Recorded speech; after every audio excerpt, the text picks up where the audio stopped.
In this section, we will discuss some properties of real numbers. You learned a long time ago that you can multiply and add numbers in any order. Earlier in this chapter, we changed subtraction of signed numbers to addition, and if you recall, once we did, we could combine the numbers in any order. If you have subtraction in the problem, we would have to move from left to right. If only addition, we can add in any order. Now here are some counterexamples to show that the commutative property does not hold true for subtraction as well as for division. The associative property is a grouping property.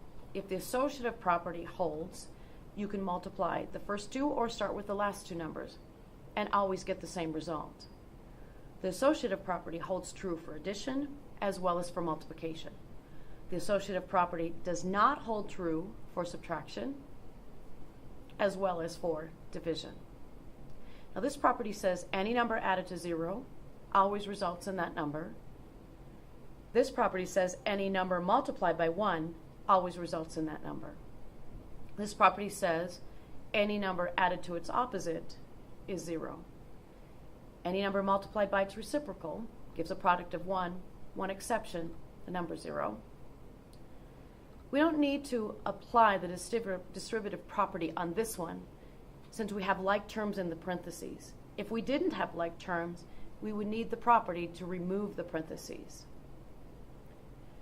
To get rid of the parentheses, we distribute the A through multiplication to all terms inside the parentheses. Here's the problem we saw earlier. Let's redo it, now applying the distributive property. Notice how the 2 on the outside is multiplied by the 3 and the 4 on the inside of the parentheses.